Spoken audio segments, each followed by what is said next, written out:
over the last few years, me and Dr. Poole have gotten really close. She's been a person that I can be transparent with. You know, I've been more vulnerable and open about my mental wellness journeys and the obstacles that I've faced.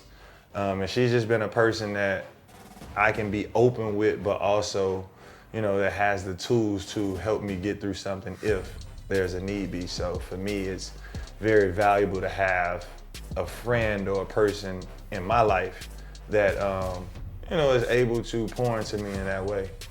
And it's great because we get to talk about anything. So I think a lot of times people sort of would assume, you know, two very different people wouldn't end up as friends, but we laugh. We talk about the serious stuff, talk about upbringing, and, you know, it makes for a fun time anytime we get together, but a lot of times we're learning from each other too. And I think that's the heart of friendship. So it's been cool. I'm smiling because the first time, I don't know if you remember, the first time I went to her office. I'm like standing on the hallway, I'm on the phone with somebody, and I'm like just cussing, I'm fussing, and I just walk up like, oh yeah, so she's like, it's cool, don't worry. I trust me, I get it. And so, you know, like, but even that was, you know, that was kind of like that icebreaker, that immediate, like, all right, cool, I ain't gotta.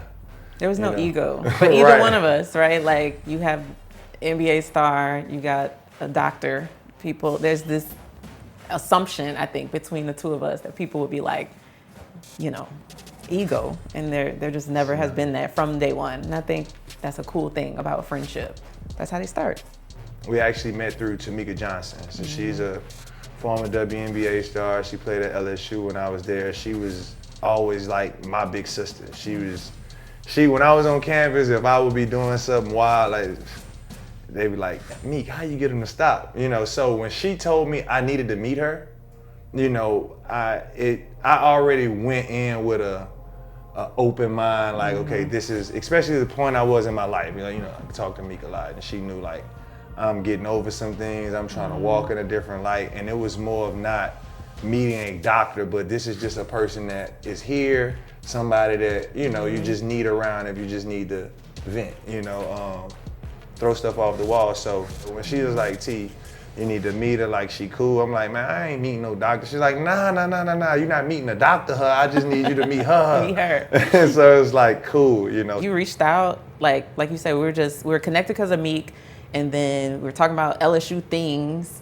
and I'm like, you know, there's not many people at LSU that look like me in that role, and so I'm like, yeah, come on, like, let's talk, come in this building, because there's nobody else right now for me to talk to. And so it just was organic. Like, there wasn't, like you said, one particular moment, but then that first conversation, I'm like, oh, we coolin', this is good. Yeah, because I don't even know what came in there for, but I know we wound up just talking about whatever I was on the phone with, how that stemmed, and we just started talking about personal, like, we laughed, we talked about personal stuff, we shared stories, and it put more into perspective, like, when you talk about friendships and your circles and your support, like, what you need, you know, more than just who you need, but making sure that people can provide those things that you need, and you know, it's a mutual benefit for both parties, but that everybody's pouring into each other in the ways that people need it. You know, it's not an everyday conversation thing, but it's definitely, hey, what you think about this? Yeah, it's authentic. It's like, it's not this made up, like, oh, we're gonna talk about this today, but tomorrow something else might be going on with me, and it's like, what you think about this? You know, for real, not like, I'm telling you this because I want some cookie cutter answer. I'm actually telling you in particular because it's you, because I'm like, Tyrus gonna tell me if that sounds crazy or if that's a different perspective. And I know in the years that we've known each other, whether it's like actually chatting or like on Instagram when we share stuff, we share a lot of mental health stuff. I'm like, I'm struggling with that in my personal life, even being a mental health practitioner. Yeah, I think too, what helps is the cross in the worlds, right? So, you know, upbringing similar, but when you talk about professional, like, so I had the mental health challenges, but not only are you in mental health, you're in sports world, right? So even though you weren't there to help me get through those darker days, there's still things that I'm like, man, I was going through this, so you can help me identify still with more things. And so I think that, you know, even when you dealing with things on the job. It's like, look, all right, this is how they coming because I've seen it. You know, I've been in the sports world, you've been in that world. I know what they're looking for, what's the play, or what's, you know, and so it's able like to help in hindsight. Like this is how you got to play these, you know. So I think that mutual, you know, sports connects. And most times sports connect people on like a different entertainment level or just like a party level or, you know, workout type situation, but it has nothing. It's more of how those worlds connect to everyday life that I think we get to benefit from, you know, most. Yeah. And I think, like you said, it just is something that a lot of times the overlap and maybe when sport was this like huge part of your life is not when it was for mine. Right. And I think that is always like a funny part of the story because I don't know that I would have thought I would have ended up back in sport in this way as a like younger athlete. I gave it up to do mental health. And so for it to come full circle and then for us to connect on that made me be like, okay, this is supposed to be back in my life in some way too, even through conversations and frustrations when we, you know, gripes, stuff we're sharing.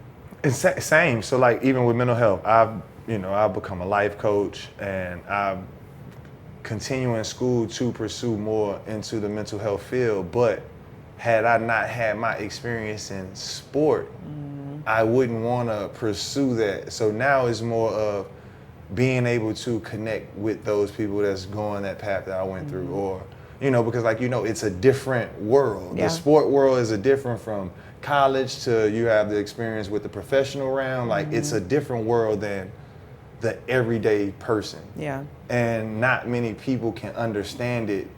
One, because mental health is so complex. Yeah. Then the sport world and what athletes and entertainers, you know, not just sports, but entertainment, period, you know, those lifestyles and demands and things that you do, can and can't do, you know, it became more, what is the word, fascinating for me, because now when I see it, it's like, it's interesting how people can do all of this while dealing with this and pretend that nothing's going on. Yeah, nobody knows. And no one has a clue. Because you're performing here, because I can run and jump and dunk and scream at the camera and get 20,000 people up in an uproar. Nobody never knew that, for instance with me, nobody knew that when I hit that game-winning jumper against Boston in double overtime in the playoffs, nobody knew that at the same time I got U.S. Marshal traveling with me and I'm just distraught and I got all kind of things going on that have nothing to do with me but I got to deal with. But these 20,000 fans are happy. So and, I'm good. Well, those 20 weren't. That was in Boston. But you get what I'm saying. Like it was, you know, and it's always fascinating that people can go through so much and pretend. Oh yeah. And you know, so to be able to have someone closer that I can always talk about that, even in hindsight, you know, it helps as a platform for not only myself, but others to be able to express themselves, to have conversations with other people, to find common likeness, to provide resources, accessibility.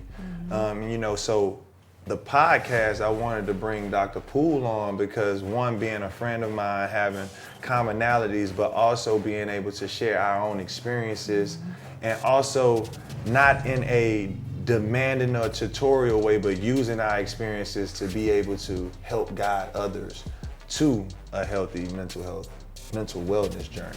So, LaKeitha, I want to thank you, you know, for taking out time to do this podcast with me. You know, more than just a podcast, one of the reasons I wanted to create was to have an outlet for not only myself, but for anyone who's dealing with mental health to share, to learn, to share resources, to share stories. You know, a lot of times people tell me like, man, you should write a book. And it's like, I don't really want to write a book, you know, but I don't mind sharing the things that I went through in hopes that others can learn from, build from, grow from.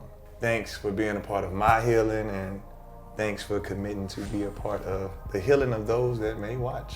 Well, thanks for having me and being vulnerable enough to do this. Because, I mean, I think you know my passion around mental health is about making it approachable and making it something that people, particularly people of color, Black folks, like feel super, super comfortable just having conversations, realizing that that is healing. So I'm excited. I'm excited to do this.